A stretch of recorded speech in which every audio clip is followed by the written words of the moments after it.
Shri P Anilkumar. Sir, സർക്കാർ ആശുപത്രികളിലും അതുപോലെ സ്വകാര്യ ആശുപത്രികളിലും നടപ്പാക്കി വരുന്ന ഗവൺമെൻറ്റിന് കീഴിലുള്ള വിവിധ ആരോഗ്യ സുരക്ഷാ പദ്ധതികൾക്ക് ആവശ്യമായ പണം നൽകാത്തതിൻ്റെ പേരിൽ ഇന്ന് സാധാരണ രോഗികൾ വളരെയധികം ബുദ്ധിമുട്ട് അനുഭവിക്കുകയാണ്.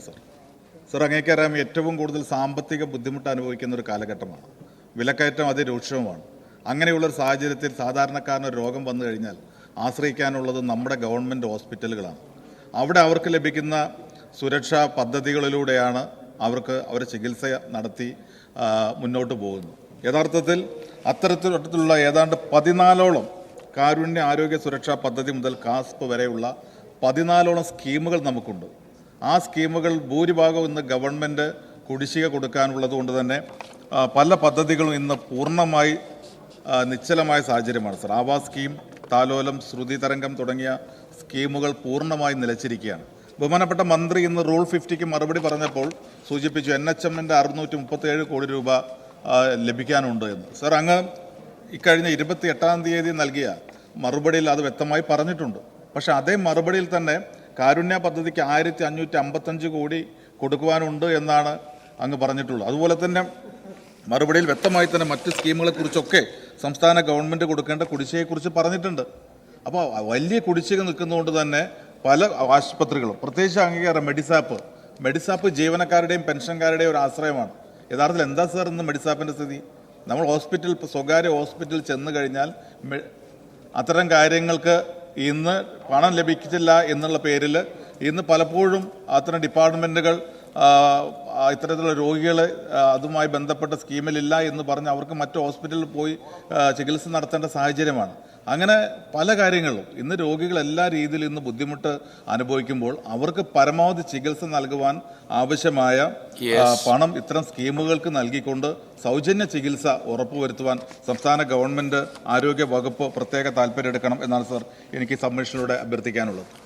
മന്ത്രി സർ, എല്ലാവർക്കും ആരോഗ്യ പരിരക്ഷ എന്നുള്ളത് തന്നെയാണ് സർക്കാരിൻ്റെ നയം. അതുകൊണ്ട് വലിയ കാതലായിട്ടുള്ള ഒരു മാറ്റം നമുക്ക് ഈ മേഖലയിൽ ഉണ്ടായിട്ടുണ്ട്. ഞാൻ ഇന്ന് രാവിലെ പറഞ്ഞതുപോലെ മുൻപ് ഒരു കുടുംബത്തിന് 30,000 രൂപ എന്നുള്ളത് ഇപ്പോൾ ഒരു കുടുംബത്തിന് 5 ലക്ഷം രൂപയാണ് കൊടുക്കുന്നത്. നമ്മൾ 2020-21 ഒരു കണക്കെടുത്ത്, അതായത് സ്റ്റേറ്റ് ഹെൽത്ത് ഏജൻസി നിലവിൽ വന്നതിന് ശേഷം വിവിധങ്ങളായിട്ടുള്ള, അതിനു മുമ്പുള്ള ചിസ്, പിന്നെ വിവിധങ്ങളായിട്ടുള്ള സ്കീമുകൾ ഇൻ്റഗ്രേറ്റ് ചെയ്തുകൊണ്ടാണ് സ്റ്റേറ്റ് ഹെൽത്ത് ഏജൻസിയിൽ നമ്മൾ ആരോഗ്യ പരിരക്ഷ ഉറപ്പാക്കുന്നത്. അപ്പോൾ അന്ന് 2020-21 2 ലക്ഷത്തി ചില്ലുവാനും കുടുംബങ്ങളാണ് സർ.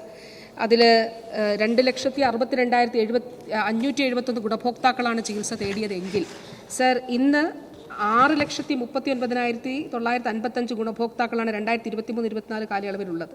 2024-25 കാലയളവിൽ ഇതുവരെ 1,07,396 ഗുണഭോക്താക്കളും കാരുണ്യ ആരോഗ്യ സുരക്ഷാ പദ്ധതിയുടെ ഭാഗമായിട്ട് ഉണ്ട് സർ.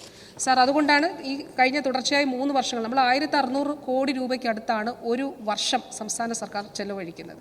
അതിൽ കേന്ദ്രത്തിൻ്റേതായിട്ടുള്ളൊരു പ്രീമിയം ഒരു കുടുംബത്തിന് ലഭിക്കുന്നത് 162 രൂപയാണ് സർ.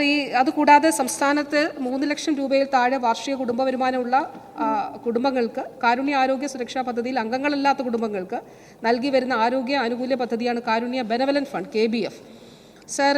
ലോട്ടറി വകുപ്പ് നടപ്പിലാക്കി വരുന്ന ഈ പദ്ധതി പ്രകാരവും ഇതുകൂടാതെ ഈ കാസ്പിൽ ഉൾപ്പെടാത്ത ആളുകൾക്ക്, അത് നമുക്കറിയുന്നത് പോലെ 3 ലക്ഷം രൂപയിൽ താഴെ വാർഷിക വരുമാനം, 2 ലക്ഷം രൂപ ചികിത്സാ ആനുകൂല്യം പ്ലസ് വൃക്ക സംബന്ധമായിട്ടുള്ള രോഗങ്ങൾ ഉള്ളവരാണെങ്കിൽ 1 ലക്ഷം രൂപയുടെ ആനുകൂല്യം കൂടി അധികമായിട്ട് ലഭിക്കുന്നുണ്ട് സർ.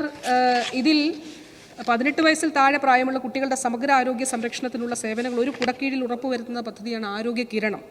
രാഷ്ട്രീയ ബാൽ സ്വാസ്ഥ്യ കാര്യക്രം RBSK പദ്ധതി പ്രകാരം ചികിത്സാ സഹായം ലഭിക്കുന്ന 30 രോഗങ്ങൾക്ക് പുറമെയുള്ള എല്ലാ രോഗങ്ങൾക്കുമാണ് സർ നമ്മൾ ഈ ആരോഗ്യ കിരണം പദ്ധതി, അതായത് RBSKയിൽ വരാത്ത എല്ലാ രോഗങ്ങൾക്കും ആരോഗ്യ കിരണത്തിൻ്റെ കീഴിൽ എല്ലാ കുട്ടികൾക്കും 18 വയസ്സിന് താഴെയുള്ളവർക്ക് സൗജന്യ ചികിത്സ എന്നുള്ളതാണ് നമ്മൾ ഇതിലൂടെ ലക്ഷ്യം ആക്കുന്നത് സർ. 2022 നവംബർ 1 മുതൽ ആരോഗ്യവകുപ്പിന് കീഴിൽ സ്റ്റേറ്റ് ഹെൽത്ത് ഏജൻസി വഴിയാണ് ആരോഗ്യ കിരണം പദ്ധതി നടപ്പിലാക്കുന്നത്.